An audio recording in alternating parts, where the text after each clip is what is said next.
intelligence app that offers quick answers to complex questions has alarmed some professors in the Philippines. They fear students may use the app to cheat on their assignments. Embraced in Philippine schools.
Basic.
Surprise quiz?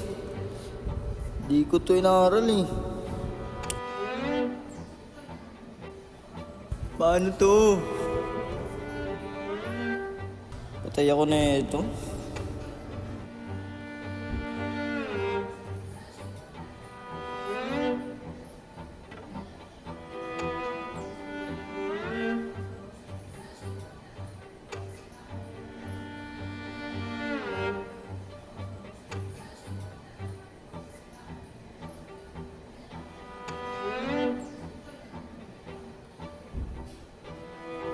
Ayos, natapos din. Buti na lang inaral ko.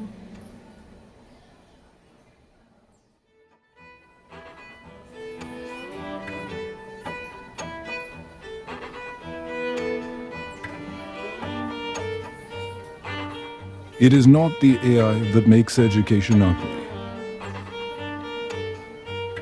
The user is.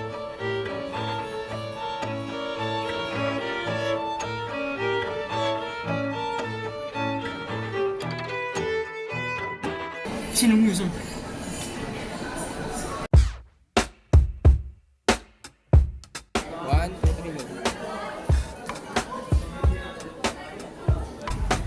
Ikaw mo pala. Tapos inom ka tubig kung kanino man yan. Kunyari, di mo talaga alam. Talong di ko naman talaga alam.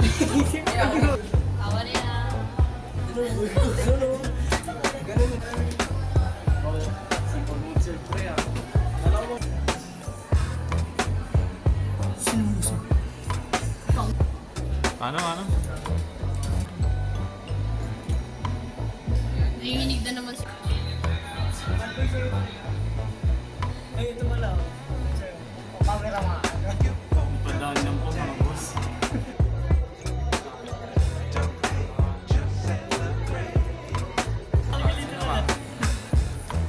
Ano? Start ka mag... Dapat yun.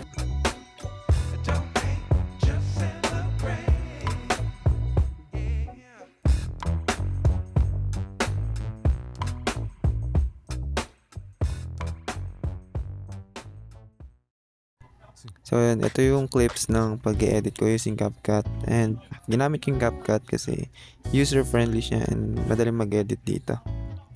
So yun, first, naglagay ako ng text dito sa intro namin kasabi ng music, then etong text, marami siyang libreng font dito sa CapCut, and ginamit ko yung Cherish para mas formal tignan.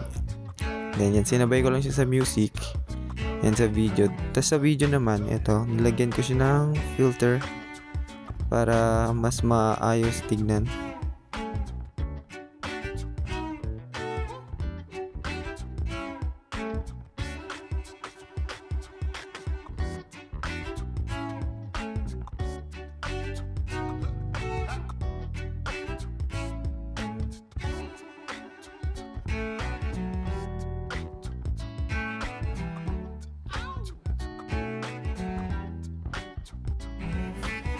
Then yung mga pointy thingy dyan sa taas, yan yung mga overlay videos or photos na pwede nyo ilagay.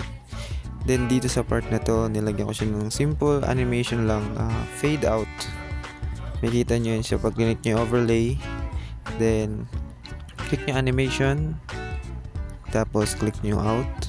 Yan, makikita nyo lahat ng outro na animation for the clip. Sa transition naman, meron ding fade in or tawag doon ay black fade. Yeah, black fade ang tawag sa transition. Then dito, yung mga overlay, ang ginawa ko dito is yung keyframe. Makikita nyo yung keyframe dito.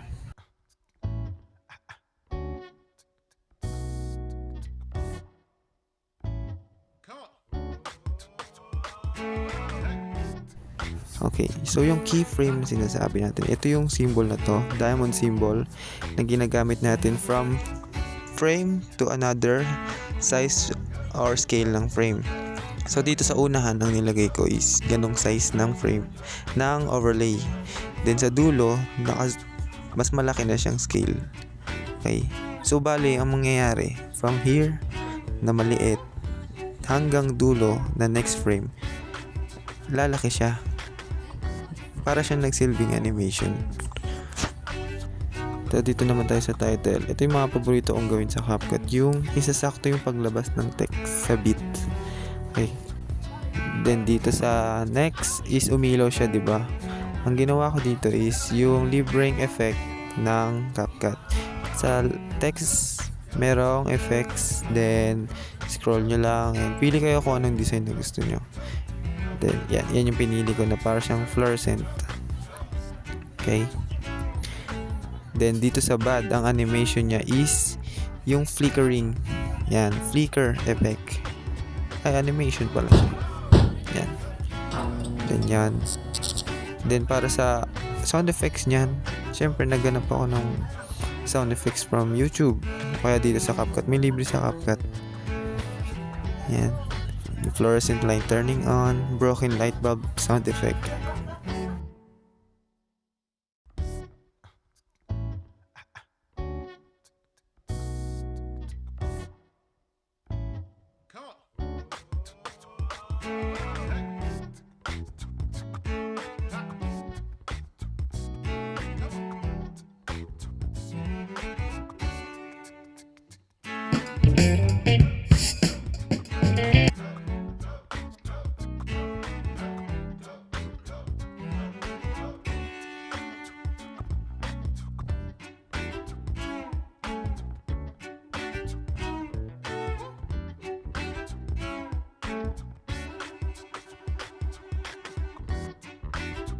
Now, ito yung bagong effect na ginawa ko sa CapCut ngayon.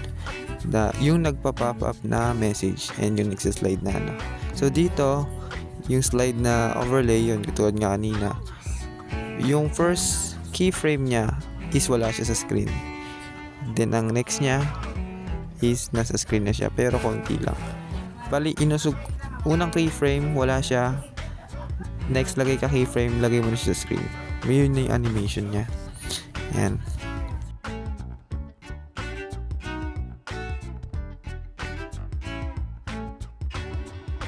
Then, ito yung bago kong trinay, yung nag-pop up na message.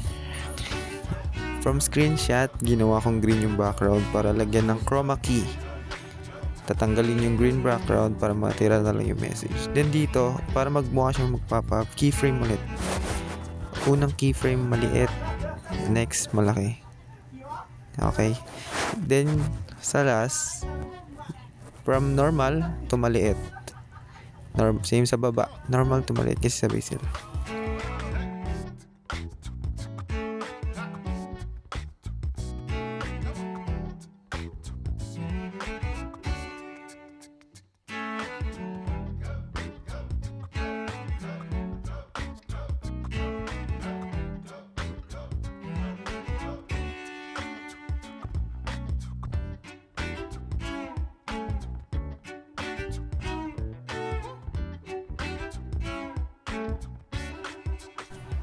And yun, para sa subtitle, syempre text element, and then buong clip or scene merong audio element.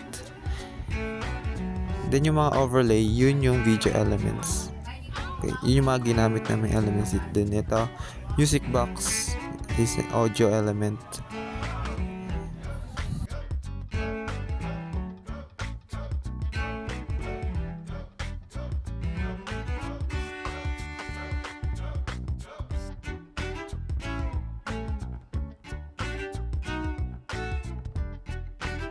Kanina naririnig nyo is audio elements, sinasabay siya sa text element na subtitle.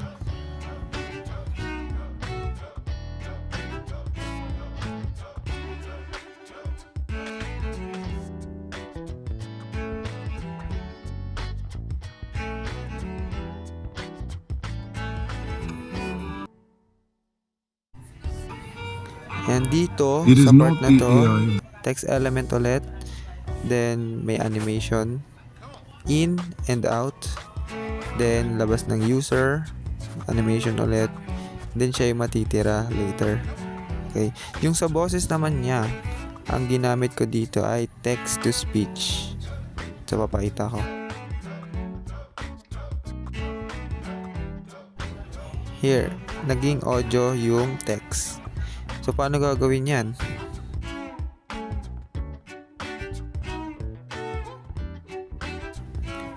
I-click mo yung text, then scroll, text to speech, then maraming choices ng boses dito. Kahit cute boy, Joey, or anything na gusto mo.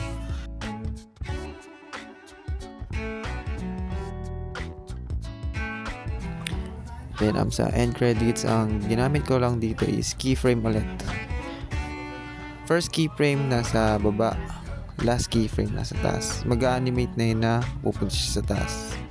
Nilagyan ko lang ng fade out na animation para hindi pangit or hindi kakaiba yung pagkawala niya sa taas.